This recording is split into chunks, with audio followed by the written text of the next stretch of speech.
Genius musician के episode 3 में हमें दिखाया जाता है कि हमारा डायरेक्टर हमारे एमसी के बारे में कुछ पॉइंट्स नोट कर रहा होता है और अपनी मोबाइल की तरफ देखते हुए बोलता है कि क्या वो नहीं जानता कि मैं कौन हूँ। और फिर वह हमारे एमसी को कॉल लगाता है और हमारा एमसी बोलता है कि हाँ कौन। तभी डायरेक्टर बोलता है कि मुझे बहुत खेद है आपके प्रीवियस रेडिस इंसिडेंट के लिए। हमारा एमसी बोलता है ओह एलिस एंटरटेनमेंट। फिर बोलता है कि हाँ मैं ठीक हूँ, आइसलैंड की मछलियों ने मेरा गुस्सा ठंडा कर दिया है। हमारा डायरेक्टर बोलता है ओह चलिए कल मिलते हैं, तब आप शाम को 5 बजे डीपी कैफ़े में आ जाना। फिर दूसरी एम्प्लॉय पूछती है उसने क्या कहा। फिर हमारा डायरेक्टर बोलता है कि मैं कॉल की लीव ले रहा हूँ और सोचता है कि एक र्यूड कंपोज़र जो कि फार्मिंग करता है और हैन रिवर में फ़िशिंग करता है, वह कोई पक्का एक। फिर अगला सीन हमें कैफ़े का दिखाया जाता है। हमारा एमसी बोलता है कि क्या आप एलिस एंटरटेनमेंट से हैं। डायरेक्टर बोलता है कि क्या आप कंपोज़र। हमारा डायरेक्टर बोलता है कि आप। फिर बोलता है कि नहीं, आप टाइम पर आ गए। हमारा एमसी बोलता है कि टाइम पर पहुंचना ही सिर्फ मैटर करता है। जैसा कि मैंने कहा था, यह रहा कॉन्ट्रैक्ट, किसे एक बार चेक कर लो और बता दो कि क्या तुम सेटिस्फाइड हो। फिर हमारा एमसी उसे पढ़ रहा होता है और डायरेक्टर सोचता है कि ये तो न्यूबी के हिसाब से कुछ ज़्यादा ही है, मुझे बस इसे थोड़ा सा फ्लैटर करना है। हमारा एमसी बोलता है यह इंडस्ट्री स्टैंडर्ड के हिसाब से काफ़ी अच्छा है, लेकिन इसमें कुछ चीज़ें गड़बड़ भी हैं। डायरेक्टर पूछता है कि क्या। कॉन्ट्रैक्ट को आप तोड़ नहीं सकते जब तक कि नेचुरल डिज़ास्टर ना आए, जैसे कि अर्थक्वेक। फिर डायरेक्टर बोलता है वैसे भी आप कॉन्ट्रैक्ट को नहीं तोड़ोगे ना। हमारा एमसी बोलता है कि हमें नहीं पता कि कब क्या हो जाए, उस हिसाब से तो ओनरशिप पीरियड निगोशिएबल है। हमारा डायरेक्टर पूछता है कि आपका निगोशिएबल से क्या मतलब है। हमारा एमसी बोलता है कि कॉन्ट्रैक्ट पीरियड कुछ ज़्यादा ही लंबा है और सेटलमेंट रेशियो भी ठीक नहीं है। ओवरऑल इसमें सिंसियरिटी की कमी दिख रही है। ये एक शुरुआती के लिए अच्छी टर्म्स हैं। मुझे मेरे स्किल्स के हिसाब से ट्रीटमेंट चाहिए, ना कि एक्सपीरियंस के, क्योंकि अभी तो हमारा एमसी बहुत छोटा है ना।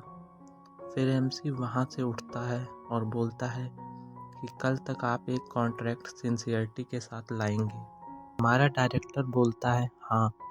फिर अगले सीन में हमें दिखाया जाता है कि हमारे डायरेक्टर ने कॉन्ट्रैक्ट प्रिपेयर करके लाया है और एमसी से बोलता है कि इसे साइन करिए, अब मैंने सभी चीज़ों को ठीक कर दिया है।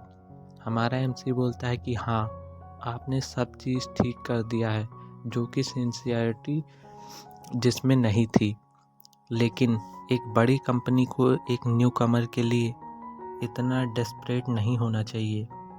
इस हिसाब से मेरे पास और कोई रीज़न नहीं आपको ज्वाइन करने का। हम दोनों ने बहुत कोशिश की, ये काम नहीं किया तो।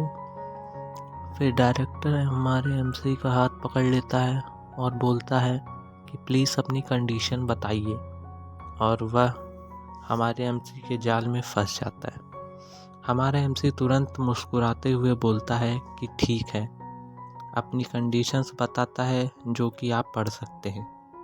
हमारा डायरेक्टर से पूछता है कि क्या कोई प्रॉब्लम है। हमारा डायरेक्टर बोलता है कि नहीं, और सोचता है कि यह लड़का तो सच में एक प्रोफेशनल है, इसमें कुछ ज़्यादा ही चीज़ें मांगी हैं, लेकिन वह की जा सकती हैं। फिर पूछता है कि क्या कंडीशन 4 ज़रूरी है। तब हमारा एमसी बोलता है कि वैसे भी मेरी वैल्यू 1 साल बाद इंक्रीज़ हो जाएगी, तो हम उसके बाद नेगोशिएट कर सकते हैं। डायरेक्टर सोचता है इतना कॉन्फिडेंस, फिर बोलता है ठीक है। फिर हमारा एमसी बोलता है कि मैं आपके साथ काम करना चाहूँगा डायरेक्टर किम। फिर हमें एंटलेस एंटरटेनमेंट कंपनी का सीन दिखाया जाता है। फिर हमारा एमसी बोलता है कि स्पेशल कंडीशन के हिसाब से मुझे मेरा एक स्टूडियो मिल गया है, और आज मैं कंपनी गया था एम्प्लॉय आईडी और बिजनेस कार्ड लेने के लिए।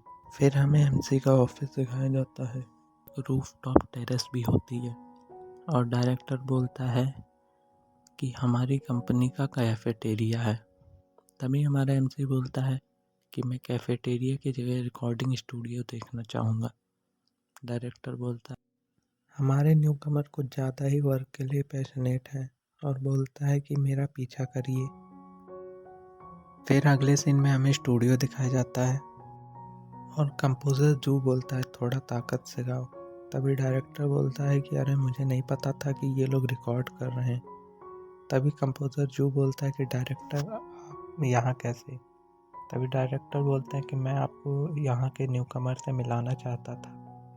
और हमारा एमसी सोचता है पिछली लाइफ में हम ज़्यादा क्लोज नहीं थे, लेकिन मुझे याद है कि ये बहुत अच्छा और रेपुटेशन वाला इंसान था। फिर दोनों लोग हाथ मिलाते हैं। फिर हमारा एमसी आसपास देखते हुए बोलता है कि इस प्लेस का साइज़ मेरे पिछले एजेंसी जैसा है। तभी हमारी सिंगर जिसका नाम सीओ जिनी होता है, अब से हम इसे जिनी बुलाएंगे, हमारे एमसी से बोलती है क्या तुम कोई एम्प्लॉय हो या ट्रेनी। तभी हमारा एमसी बोलता है कि क्या तुम एम्प्लॉय हो? क्या मुझे लगा कि तुम कोई ट्रेनी हो क्योंकि तुम इतने यंग हो। क्या तुम मुझसे थोड़ा रूड नहीं हो रहे हो? क्या तुम जानते नहीं कि मैं कौन हूँ? हमारा एमसी बोलता है कि हाँ मैं पहचानता हूँ। तो फिर तुमने मुझे ग्रीट क्यों नहीं किया? एमसी सोचता है कि इसके गुस्से से डील करना बहुत एनॉइंग है, इसलिए बातों को अवॉइड करता हूँ और बोलता है कि मुझे कुछ ज़रूरी काम है इसलिए मैं जा रहा हूँ। तभी जिनी बोलती है रुको वहाँ, और हमारा एमसी बताता है कि इसका नाम सीओ जिनी है और वो एक आइडियल ग्रुप की मेंबर थी, लेकिन वो ग्रुप 1 साल भी नहीं चला। लेकिन उसका अकेले का कैरियर बाद में सक्सेसफुल हुआ, लेकिन वो ज़्यादा समय के लिए चमक नहीं पाई। और कंपोज़र जू से बोलता है कि क्या मैं रिकॉर्डिंग सेशन देख सकता हूँ? कंपोज़र जू बोलते हैं क्यों नहीं। और कंपोज़र जिनी से बोलता है चलो इसे दोबारा सही से करते हैं, थोड़ी और ताकत से गाओ, अपने गले का इस्तेमाल करो। तुम अपने आप को सिंगर कैसे कह सकती हो अगर तुम्हें बेसिक्स ही नहीं पता? तभी हमारा एमसी डायरेक्टर से पूछता है कि क्या कंपोज़र जू हमेशा से ही इतने सख्त रहते हैं? नॉर्मली तो वो ऐसे नहीं होते, लेकिन जिनी की पिछली एल्बम कंप्लीट फेलियर थी। ये उसके कैरियर पर इफ़ेक्ट डालेगा अगर उसने इस बार अच्छा नहीं किया। सो वो अभी किनारे पर है। हमारा एमसी सोचता है लेकिन ये अप्रोच कम नहीं करेगा। गाने को एक सिंगर के साथ फिट भी तो होना चाहिए। और बोलता है मुझे एक ट्राई करने दे। तुम क्या ट्राई करना चाहते हो? सीओ जिनी के लिए सॉन्ग प्रोड्यूस करना। और इसी के साथ आज का हमारा चैप्टर ख़त्म होता है और कमेंट करना ना भूलें।